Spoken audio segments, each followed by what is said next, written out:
అప్పాజీ గారు నమస్తే. నమస్తే విన్ని. చిరంజీవి గారిది 'విశ్వంబర', హ్మ్. అలాగే మన శంకర్ వరప్రసాద్ గారు. గారు. హ్మ్. ఈ 2 సినిమాలు అప్డేట్స్ ఈరోజు ఇచ్చారు చూసాం మనం. అవును. అంటే ఈ రెండాట్లి గురించి రివ్యూ చెప్పమంటే అసలు ఎలాగున్నాయి? మీకొచ్చిన ఫీడ్‌బ్యాక్ ఏంటి? అంటే 2 కూడా చాలా పాజిటివ్‌గా ఉన్నాయని మనం చెప్పొచ్చు. ఏదైతే 'విశ్వంబర' సినిమాకి సంబంధించి మొన్నటి వరకు చిన్న అసంతృప్తి. అసంతృప్తి ఉండేదో హ్మ్. అది పోయేలాగా ఉంది. హ్మ్. అంటే ఒకటి అప్డేట్ ఆయన చిరంజీవి గారు చెప్పారు కదా! హ్మ్. సమ్మర్‌కి వస్తున్నాం అని చెప్పి. ఇది సంక్రాంతికి, అది సమ్మర్‌కి క్లారిటీ ఇచ్చారు ఫస్ట్. అవును. మొన్నటి వరకు అది ఏది కన్‌ఫ్యూజన్ ఉండేది. ముందొస్తది, ఈ విశ్వంబర కూడా సంక్రాంతి ముందే వస్తదా లేదా అనే ఒక చిన్న చర్చ కన్‌ఫ్యూజన్. జరుగుతుండేది కదా! దానికి అవును. ఫుల్ స్టాప్ పెడుతూ హ్మ్. క్లారిటీ ఇచ్చేశారు. ఓకే. దానికి సంబంధించిన గ్లింప్స్ కూడా ఏదైతే అంతకుముందు విపరీతంగా హ్మ్. నెగెటివ్ ఫీడ్‌బ్యాక్ వచ్చిందో, హ్మ్. దాన్ని ఇది చేసేలాగా చాలా పాజిటివ్‌గా ఉంది. హ్మ్. 'విశ్వంబర' సినిమాకి సంబంధించినటువంటి గ్లింప్స్. హ్మ్. ఇక అనిల్ రావిపూడి కాంబినేషన్‌లో ఆహ్, అనౌన్స్ చేసిన టైటిల్‌కి విపరీతమైనటువంటి అవును. రెస్పాన్స్. ఆయన అసలు మన శంకర్ శంకర్ వరప్రసాద్ ప్రసాద్. గారు హ్మ్. ట్యాగ్ లైన్ పండక్కి మళ్ళీ వస్తున్నారు. వస్తున్నారు. హ్మ్. సో, 2 అంటే ఈ రెండే గాదు. హ్మ్. ఇప్పుడు 'బాబీతో' చేసే సినిమా అప్డేట్ కూడా అవును. అఫీషియల్‌గా అనౌన్స్ చేశారు కదా! హ్మ్. హ్మ్. అవును. అంతకుముందు వాళ్ళిద్దరి కాంబినేషన్‌లో 'వాల్తేరు ఆల్‌తెరు వీరయ్య' వేలయ్య. వచ్చింది. హ్మ్. ఇప్పుడు మళ్ళీ ఆ కాంబినేషన్ రిపీట్ అవుతూ ఒక సినిమా వస్తుంది. హ్మ్. సో, ఇది మూడో అప్డేట్. ఇంక నాలుగో అప్డేట్ ఏంటంటే హ్మ్. 'యండమూరి వీరేంద్రనాథ్' గారు చిరంజీవి గారి మీద ఒక బుక్ రాస్తున్నాడు. ఓకే. ఆ బుక్‌కి సంబంధించిన అప్డేట్. ఆ! 'నేను మీ చిరంజీవిని, హ్మ్. తనే శిల్పి తనే శిల్పం' అని ఆయన హ్మ్. 'యండమూరి' స్టైల్‌లో దానికి టైటిల్ పెట్టడం జరిగింది. అదిరింది. సో, అది రఫ్‌గా ఫస్ట్ లుక్ దీనిలాగా హ్మ్. రిలీజ్ చేశారు. హ్మ్. ఫేస్‌బుక్‌లో అక్కడ అది కూడా విపరీతంగా వైరల్ అవుతుంది. అంటే హ్మ్. ఇప్పటికే అంటే చిరంజీవి గారిది ఆయన జీవితం ఒక తెరిచిన పుస్తకం లాంటిది గదా! అవును. ఎన్నో పుస్తకాలు ఇప్పుడు నాకు తెలిసి ఒక 10, 15 పుస్తకాలు హ్మ్. వచ్చుంటాయి. వచ్చినియి. వచ్చినియి. చాలా వచ్చినియి. కాబట్టి కాకపోతే ఏంటంటే హ్మ్. 'యండమూరి వీరేంద్రనాథ్' అవును. డెఫినిట్‌గా ఆయన ఒక గొప్ప రచయిత కాబట్టి, అవును. ఆయనతో ఆయన నువ్వు కెరీర్ బిగినింగ్ నుంచి అవును. దగ్గర నుంచి చూసిన వ్యక్తి. దగ్గర నుంచి చూసిన వ్యక్తి కాబట్టి, హ్మ్. 'అభిలాష', 'ఛాలెంజ్', 'రాక్షసుడు' ఇటువంటి అవును. ఎన్నో 'మరణ మృదంగం'. 'మరణ మృదంగం' ఈ అవును. సినిమాలన్నిటికి ఆయన రైటరు. అవును. తర్వాత చిరంజీవి గారి చాలా సూపర్ హిట్ సినిమాల్లో ఈవెన్ 'జగదేక అతిలోక సుందరి'లో కూడా వన్ ఆఫ్ ది రైటర్స్ హ్మ్. 'యండమూరి అవును. సో, మధ్యలో వాళ్ళిద్దరి మధ్య ఏదో చిన్న చిన్న డిఫరెన్సెస్ వచ్చాయి. మిస్‌కమ్యూనికేషన్ అది వచ్చినప్పటికి కూడా హ్మ్. ఆయన వాళ్ళకున్న అనుబంధం ఆనందం. దృష్ట్యా హ్మ్. ఆయన రైటర్‌గా ఆయనకున్నటువంటి పాపులారిటీ హ్మ్. దృష్ట్యా హ్మ్. ఈ పుస్తకానికి కూడా ఒక ప్రత్యేకత డెఫినిట్‌గా ఉంటది. నాకు అవును. తెలిసి హ్మ్. ఒక సినిమా వాళ్ళ మీద ఈ మధ్య కాలంలో ఆయన సక్సెస్ స్టోరీస్ ఇస్తున్నాడు. ఒక 3, 4 ఏళ్లుగా. హ్మ్. అంటే ఒకప్పుడు ఆహ్, గొ గొప్ప గొప్ప నవలలు రాసిన తర్వాత నుంచి హ్మ్. ఆయన పర్సనాలిటీ విజయానికి 5 మెట్లు, అవును. అటువైపు 6 మెట్లు హ్మ్. ఇలాగా రాసుకుంటూ వెళ్తున్నాడాయన. అవును. ఈ మధ్య కాలంలో కొన్ని సక్సెస్ స్టోరీస్ ఇస్తున్నాడు. హ్మ్. కానీ సినిమా వాళ్ళ మీద 'యండమూరి వీరేంద్రనాథ్' ఇప్పటివరకు ఏది రాసినట్టు లేదు కాబట్టి, అవును. డెఫినిట్‌గా వాళ్ళిద్దరి కాంబినేషన్‌కి ఉన్న ఏదైతే క్రేజ్ ఉందో అది ఈ పుస్తకానికి కూడా అంటే రిలీజ్ అయిన వెంటనే లక్షల్లో బుక్స్ అవును. డెఫినిట్‌గా ఖచ్చితంగా ఉంటాయి. ఏంటంటే 'యండమూరి వీరేంద్రనాథ్' శైలి మనకు తెలిసిందే. హ్మ్. ఆయనేదో రొటీన్‌గా చిరంజీవి జీవితాన్ని కాకుండా చెప్పడం చెప్పడం. కాకుండా అందులో హ్మ్. ఒక పర్సనాలిటీ డెవలప్‌మెంట్ హ్మ్. మిక్స్ చేసి హ్మ్. వ్యక్తిత్వ వికాసానికి సంబంధించిన అంశాలు ఈయన చిరంజీవి కెరీర్‌లోనే ఎన్నో ఉన్నాయి కాబట్టి ఆయన నుంచి అవును. ఇన్‌స్పైర్ అవ్వదగ్గ అంశాలు బోలెడన్ని ఉన్నాయి కాబట్టి వాటన్నిటిని ఎలివేట్ చేస్తూ ఆయన ఆహ్, డెఫినిట్‌గా బుక్ రాస్తాడు కాబట్టి హ్మ్. దానికి కూడా విపరీతమైన క్రేజ్ ఉంది. అవును. ఇకపోతే 'నాని' ప్రొడ్యూస్ చేసే సినిమా హ్మ్. అప్డేట్ కూడా వస్తదేమో అని నేను అనుకున్నా. ఆ! ఏదో ఒక చిన్న అప్డేట్ టైటిలో లేకపోతే ఏదో. అవును. కానీ యాక్చువల్‌గా ఇప్పుడు 'నాని' సినిమాతోటే ఆ శ్రీకాంత్ వదుల ఫుల్ బిజీగా బిజీలో ఉండడం ఉన్నాడు. వల్ల ఆ! ఎందుకులే తర్వాత ఇంకా సంవత్సరం తర్వాత స్టార్ట్ అయ్యే సినిమాకి ఇప్పుడే అప్డేట్ ఎందుకులే అనుకోనుంటారు. అవును. ఆ అప్డేట్ కూడా వచ్చుంటే మొత్తం 5 అప్డేట్ లాగా అంటే అవును. ఇటీవల కాలంలో అవును. చిరంజీవి బర్త్‌డేకి ఇన్ని ఇన్ని అప్డేట్‌లు అప్‌డేట్స్. రావడం అన్నది అవును. అవును. అంటే ఆయన ఒక సినిమా సెట్స్ మీద ఉండగానే ఆ! 2, 3 ప్రాజెక్టులు అవునవును. అది కూడా కన్ఫర్మ్ అట్ చేయడం. ది ఏజ్ ఆఫ్ 70 ఆ! ఇంత బిజీగా ఉండడం, ఇలా ఏజ్‌లో. దూసుకుపోతుండడం అనేది అసలు చాలా ఇది ఇన్‌స్పైరింగ్ థింగ్. యంగ్ హీరోలు చూసి ఇంకా నేర్చుకోవాలిప్పుడు. డెఫినెట్‌గా. ఇప్పుడు వాళ్ళు ఒకప్పటికి సంవత్సరం ఒక సినిమా తీయడమే 3 కష్టంగా సంవత్సరాలకి, 4 సంవత్సరాలకి సంవత్సరాలకి. ఒక సినిమా ఆ! చేస్తున్న దీనిలో అవును. ఆయన ఇప్పుడు కూడా కావాలంటే సంవత్సరానికి ఓ 3, 4 సినిమాలు చేయడానికి అవును. రెడీగానే ఒక ఉండడం అనేది 90స్‌లో ఆ! ఎలా ఉండేవారు 90స్‌లో అవునవునవును. ఉన్న హీరోలందరూ కూడా సంవత్సరానికి ఖచ్చితంగా 3 ఆ! కుదిరితే 5 అవును. రిలీజ్ అలా ఉండేవి. అవునవును. అందరూ పెద్ద ఇప్పుడు హీరోలందరూ ఇప్పుడు అప్పట్లో ఆ! మొదటి తరం వాళ్ళైతే ఆళ్ళు మరి కంపల్సరీ 6, 7 సినిమాలు. 6, 7 సినిమాలు. ఇప్పుడు కృష్ణ గారు లాంటోళ్ళు 13 అన్ని. 13, 14, 15 అలాగా రిలీజ్ ఉండేవి. చేసేది. అవును. కానీ తర్వాత తర్వాత కొంచెం తగ్గినా కూడా ఎప్పుడు 5-6 సినిమాలు తగ్గకుండా 4-5 చిరంజీవి గారి కెరీర్ లో కూడా సంవత్సరానికి 5-6 సినిమాలు వచ్చిన ఉన్నాయి కదా. అవును. తర్వాత తగ్గించుకుంటూ వచ్చారు. కానీ ఇప్పుడు కూడా చిరంజీవి గారు సంవత్సరానికి 3-4 సినిమాలు చేయడానికి రెడీగా ఉన్నారు. రెడీగా ఉండడం అనేది ఈ కుర్ర హీరోలందరూ కూడా ఆయన్ని చూసి ఇన్స్పైర్ అవ్వాల్సినటువంటి విషయంగా మనం ఇండస్ట్రీ కూడా మంచిది. అవును మందికి అంతే కదా. పని దొరుకుతుంది. పెద్ద హీరోలు సినిమాలు చేస్తే అంటే కొన్ని వందల మందికి ఉపాధి కల్పించడం లభించే ఇది కదా. తర్వాత థియేటర్లు కూడా అవును. పెద్ద హీరోలు వస్తేనే, పెద్ద హీరోల సినిమాలు వస్తేనే జనాలు థియేటర్లకు వస్తున్నారు కాబట్టి అందుకని చాలా మంది మొత్తుకుంటున్నారు. పెద్ద హీరోలు అందరూ కనీసం సంవత్సరానికి 2 సినిమాలైనా చేయండి. ఇప్పుడు కొంతమంది ఇప్పుడు మహేష్ బాబు సినిమా ఉంది, ఆల్రెడీ ఆయన సినిమా వచ్చి 2 years అయిపోతుంది. మళ్ళీ ఇంకో 2 years కానీ 26లో వస్తుందో 27 వస్తుందో అప్పుడే చెప్పలేని పరిస్థితి. అలాగా ఇప్పుడు ఎన్టీఆర్ ఇప్పుడు ప్రశాంత్ నీల్ సినిమా అలాగా సంవత్సరానికి ఒక సినిమా మాత్రమే చేస్తున్నారు. అది పరిశ్రమకు అంత మంచిది కాదు. ప్రతి అగ్ర హీరో కనీసం 2 సినిమాలు చేయాలని ఏదైతే ఉందో అది చిరంజీవి గారిని చూసి అందరూ ఇన్స్పైర్ అవ్వాల్సిన అవసరం ఉందని నేను భావిస్తాను. అంటే ఈరోజు చూసాం మనం, ఆయన టైటిల్ తోనే వచ్చింది సినిమా.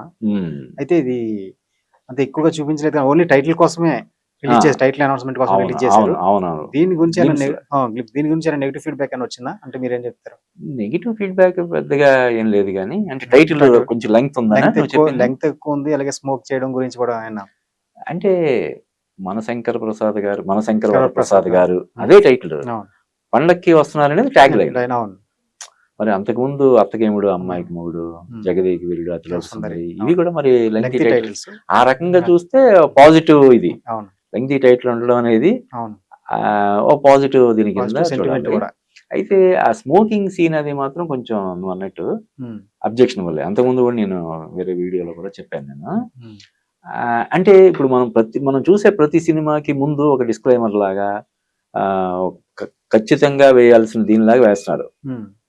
పొగ త్రాగడం, మద్యం సేవించడం ఆరోగ్యానికి హానికరం, పిల్లలందరూ అందరూ దూరంగా ఉండాలి, వాటి వల్ల కుటుంబాలు ఇదైపోతాయి అని చెప్పి, అటువంటిది ఇప్పుడు కొన్ని కోట్ల మందిని ప్రభావితం చేసే చిరంజీవి గారితో సిగరెట్ కాల్చుతున్న సీన్ తోటి ఫస్ట్ అది గ్లిమ్స్ రిలీజ్ చేయడం అనేది డెఫినెట్ గా కొంత అబ్జెక్షనబుల్. అంటే స్టైలిష్ గా ఉంటదని చెప్పి అది అనిల్ రావిపూడి అలా కన్సీవ్ చేసి ఉంటాడు. మామూలుగా చూస్తే చిరంజీవి గారి నడకలో, ఆయన చిన్న మూమెంట్ లోనే మంచి గ్రేస్ ఉంటుంది కదా. దానికి సిగరెట్ యాడ్ చేయాలి, అదే సిగరెట్ తాగించినట్టుగా సిగరెట్ తాగించాల్సిన అవసరం లేదు, ఆయనతో సిగరెట్ స్మోక్ చేయించాల్సిన అవసరం లేదు.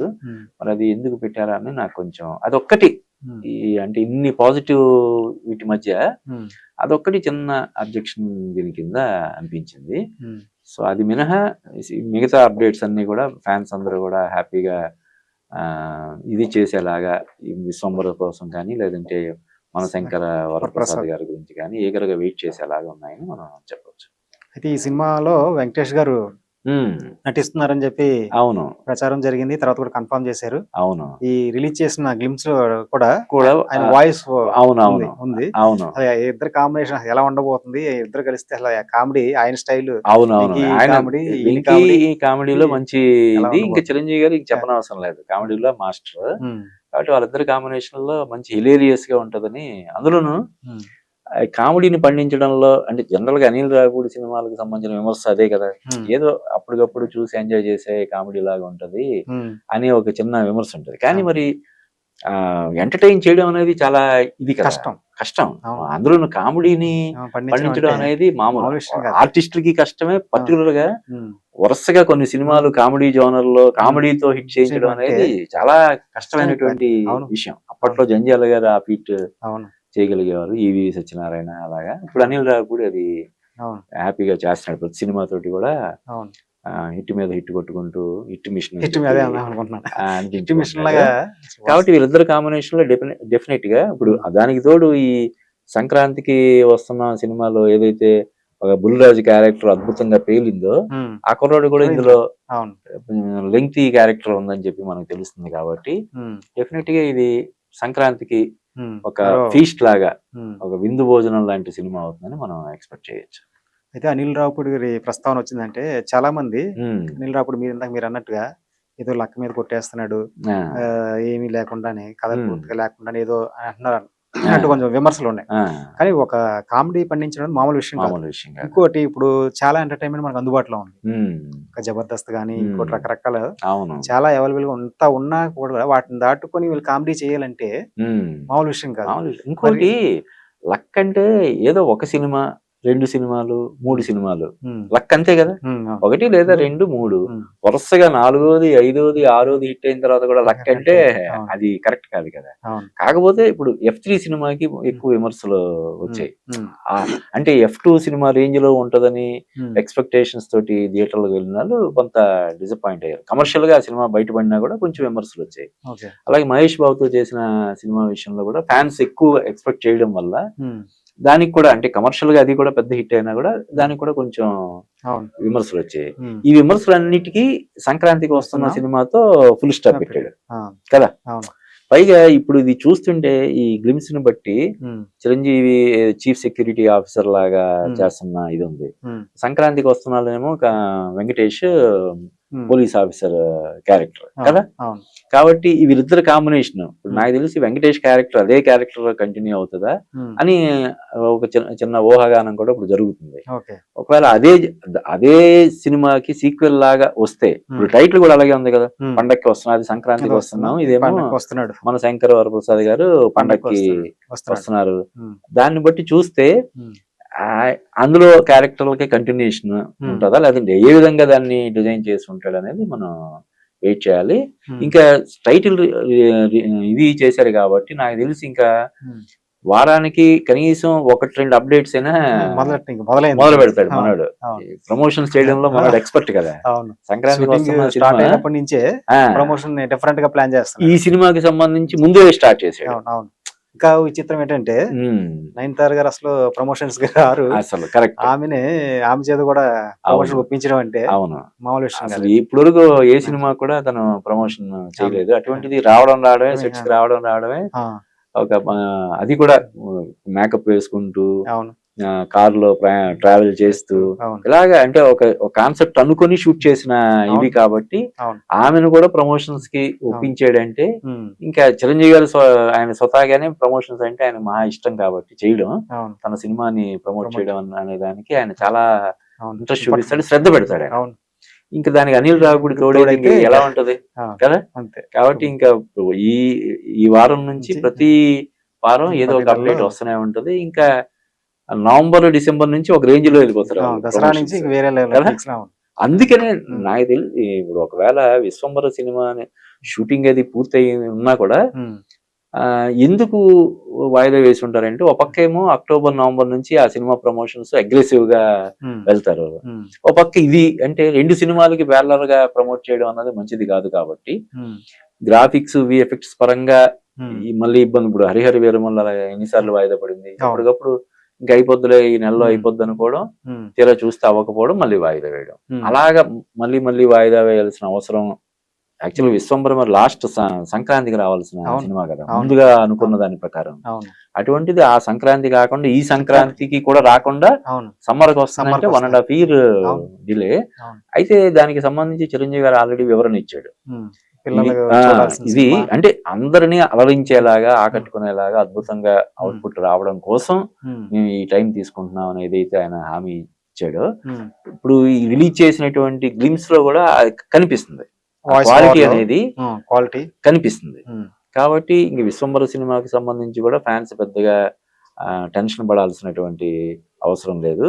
ప్లస్ ఈ సినిమా ఏదైతే ఒక అసాధారణమైనటువంటి విజయం సాధించే అవకాశం ఉందని అంచనాల మధ్య వస్తుంది కాబట్టి మన శంకర వరప్రసాద్ గారు, దాని ప్రభావం నెక్స్ట్ ఆ సినిమా మీద కూడా ఉంటది కదా. అదే అడుగుదాం అనుకుంటున్నా. అంటే ఏంటంటే అసలు ఈ మన సంక్రాంతికి వస్తుంది ఇప్పుడు అనిల్ రావిపూడితో చేస్తుంది ఈ సినిమా, దాని తర్వాత సమ్మర్ కి అని అన్నారు. అవును. అంటే ఇది నిజంగానే విఎఫ్ఎక్స్ వర్క్ వల్ల సమ్మర్ కి వెళ్ళిందా, లేకపోతే ఇప్పుడు సంక్రాంతికి ఎలాగే ఇది బిగ్గెస్ట్ బ్లాక్ బస్టర్ అయిపోతుంది. అనిల్ రావిపూడి ఇప్పటి వరకు ఒక ఫ్లాప్ కూడా లేకుండా దూసుకుంటూ వెళ్తున్నాడు. ఖచ్చితంగా పెద్ద biggest block buster, multi starrer Sankranti. దీని తర్వాత వస్తున్న సినిమా అంటే దానికి ప్లస్ అవుతుంది. దీని ఎఫెక్ట్ కానీ దాని మీద పడే అవకాశం ఉంటుందా, అందువల్ల సమ్మర్ కి పెట్టారా, లేకపోతే నిజంగానే విఎఫ్ఎక్స్ వర్క్ డిలే వల్ల అంటే అలా quality కాదు. కోసం ఇప్పుడు పెట్టారా? ఇది మన శంకరవర ప్రసాద్ గారు సంక్రాంతికి ఉమ్, సంక్రాంతి సినిమాకి మధ్య కనీసం 2 నెలలైనా గ్యాప్ ఉండాలి కదా. ఉమ్, జనవరి, ఫిబ్రవరి, మార్చి, ఏప్రిల్ అంటే ఫుల్ ఎగ్జామ్స్ హడావిడి అది ఉంటది కదా. ఫ్యామిలీస్ అవును థియేటర్లకి రాని పరిస్థితి ఉంటది, రాలేని పరిస్థితి ఉంటది. అవును. ఇప్పుడు ఇష్టం. ఇప్పుడు నాగేశ్వర గారు కూడా చివరి వరకు నేను అవును. సినిమాలు చేస్తూనే ఉన్నారు అవును. నటిస్తూనే చనిపోయారు, అవును. తుది శ్వాస విడిచిపెట్టాలని చెప్పి ఆయన అవును. పదే చెప్తుండేవాడు. అలాగా పైగా ఈయనకి చిరంజీవి గారికి ఇప్పుడు 70s లో కూడా పర్టికులర్ గా మనం గుర్తు చేస్తే తప్ప ఉమ్, తెలియని అవును. ఇది ఉంది. అవును అంత ఆ ఎనర్జీ గానీ అవును, ఆ గ్రేస్ గ్రేస్ గానీ అవును, అది ఉంది మూమెంట్స్ కాబట్టి అవును.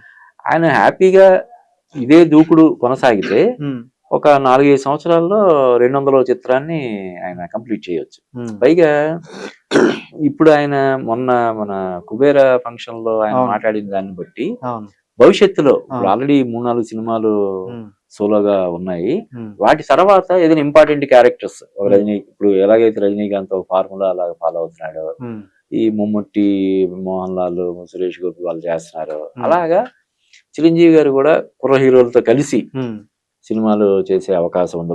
వాళ్ళ కాంపౌండ్ లోనే బొడుతున్నారు. అవును. వేరే హీరోలతో చేయొచ్చు. చేయాల్సిన అవసరం లేకుండా ఉమ్, ఇప్పుడు పవన్ కళ్యాణ్ సినిమా చేయొచ్చు, రామ్ చరణ్ సినిమా అంటే ఆల్రెడీ ఆచార్యులు చేసినా కూడా అవును రామ్ సరైనది చరణ్ తో చేయాలి. చేయొచ్చు. అవును ఇంకా వాళ్ళ కాంపౌండ్ లో ఉన్న హీరోలు అందరితోటి అవును, వరుణ్ తేజ్, చేయొచ్చు. ఆ క్యారెక్టర్ ఆయన ఎగ్జైట్ చేస్తే అవును దానికి సంబంధించి ఆయన హింట్ కూడా ఇచ్చున్నారు కాబట్టి ఉమ్, చిరంజీవి గారు ఉమ్, ఫ్యూచర్ లో అలా కూడా ఆయన సినిమాలు చేసే ఉమ్, అవకాశం ఉంది. ఉమ్, డెఫినెట్ గా 200వ సినిమా అనేది ఇటీవల కాలంలో, ఇప్పుడు అప్పట్లో ఉమ్, ఎన్టీఆర్, కృష్ణ గారు తప్ప, అవును, నాగేశ్వర అయినారు. గారు తప్ప ఉమ్, 200 మార్క్ దాటిన వాళ్ళు హీరోలు అవును మనకి ఎవరు లేరు. అవును. ఇప్పుడు 100 సెంచరీ కొట్టడమే, గగనం. సెంచరీ కూడా కాదు. ఇప్పుడున్న హీరోలు half హాఫ్ centuries. సెంచరీ అవును కొట్టడం కూడా కష్టం.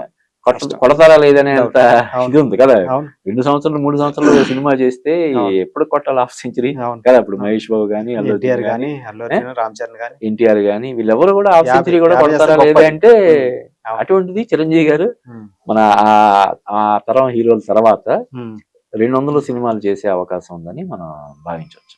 Okay, thank you sir. Chiranjeevi Thank you, గారి Vinny. గురించి, ఇప్పుడు ఆయన రిలీజ్ చేసిన 2 సినిమాల గురించి, ఆయన గురించి చాలా ఇంట్రెస్టింగ్ విషయాలు ఆసక్తిగా మాట్లాడుకున్నాం. Thank you sir. Thank you.